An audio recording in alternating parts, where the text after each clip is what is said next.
Welcome to 99 TV. నేను ప్రియాంక. కలియుగ ప్రత్యక్ష దైవం శ్రీ వెంకటేశ్వర స్వామిని దర్శనం చేసుకోవడం కోసం లక్షలాది మంది భక్తులు ప్రపంచం నలుమూలల నుండి తిరుమలకు వస్తుంటారు. ఈ ప్రపంచంలో ఉన్న హిందువులందరికీ అత్యంత పవిత్రమైన పుణ్యక్షేత్రం ఏది అంటే టక్కున అందరికీ గుర్తొచ్చే పేరు తిరుమల. ఆ దేవదేవుణ్ణి దర్శించుకునేందుకు క్షణకాలం పాటు చూసి తరించేందుకు భక్తులు ఎంతగా తపించిపోతారో ప్రత్యేకించి చెప్పనక్కర్లేదు. రోజుల తరబడి జర్నీలు చేసి దేశ విదేశాల నుంచి సైతం తిరుమలకు వచ్చి ఆ స్వామిని దర్శించుకునేందుకు కిక్కిరిసిపోయిన క్యూ లైన్లో నిలబడి గంటల తరబడి వేచి చూస్తారు. అంతేకాకుండా భక్తులు స్వామివారికి విలువైన కానుకలు కూడా ఇస్తుంటారు.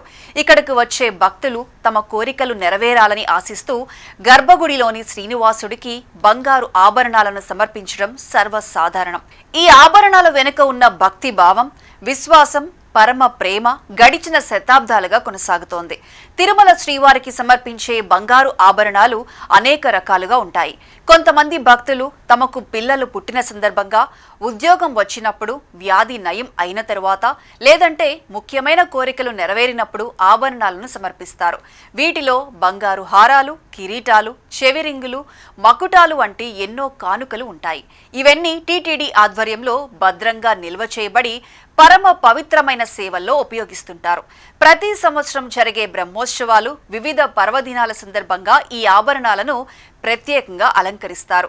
ధనవంతులు మాత్రమే కాకుండా సామాన్య ప్రజలు కూడా తమ శక్తికి తగ్గట్టుగా బంగారం, వెండి వంటి ఆభరణాలను సమర్పిస్తారు. తాజాగా నీలోఫర్ కేఫ్ అధినేత బాబురావు శ్రీవారికి భారీ ఆభరణాలు సమర్పించారు. తిరుమల శ్రీ వెంకటేశ్వర స్వామి వారికి బంగారు ఆభరణాలు సమర్పించే సంప్రదాయం చాలా పురాతనమైంది. ఇది రాజుల కాలం నుంచే వస్తోంది. దక్షిణాది రాజులు, ముఖ్యంగా చోళులు, పాండ్యులు, తూర్పు గంగులు, కాకతీయులు, విజయనగర సామ్రాజ్య రాజులు శ్రీ వెంకటేశ్వరుణ్ణి తమ రాజ్య దేవునిగా భావించి ఎంతో భక్తితో ఆభరణాలు సమర్పించారు. 11వ శతాబ్దం నాటికే చెన్నమల్లి చోళుడు తన కోరిక నెరవేరినందుకు శ్రీవారికి బంగారు మకుటం సమర్పించినట్లు చరిత్రలో ఉన్న ఆధారాలు చెబుతున్నాయి.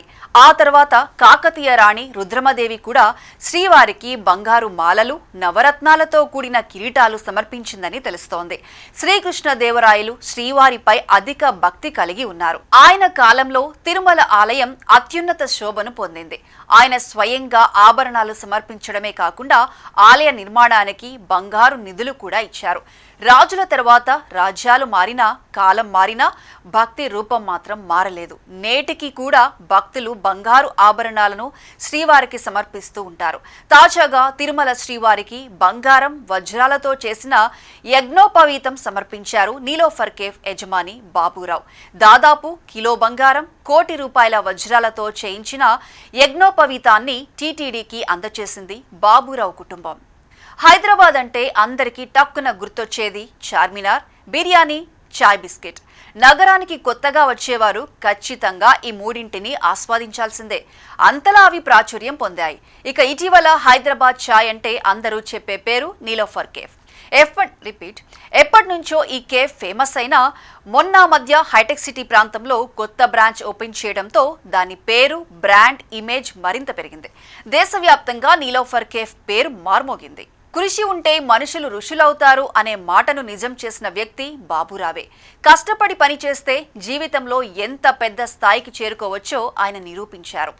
ఆదిలాబాద్ జిల్లా సిర్పూర్ కాగజ్ నగర్ పరిసరంలోని లగ్గాం అనే చిన్న గ్రామం నుంచి బాబురావు ప్రయాణం మొదలైంది.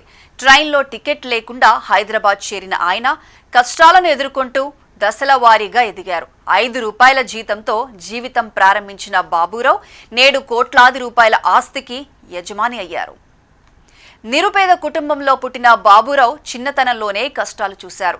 చదువుకోవడానికి కూడా అవకాశాలు లేకపోవడంతో ఉచిత విద్య అందించే అవకాశాల కోసం మహారాష్ట్ర వెళ్లారు.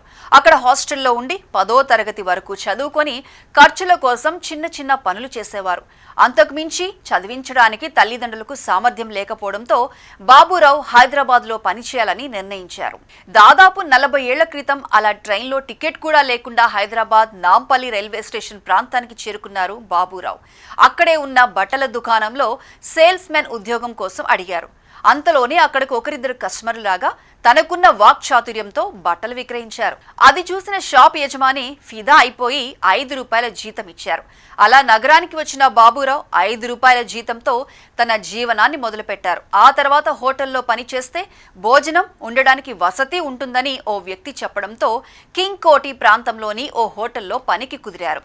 కింగ్ కోటిలోని హోటల్కు వచ్చిన ఓ వ్యాపారి నీలోఫర్ హోటల్లో పనిచేసేందుకు ఆఫర్ ఇచ్చారు.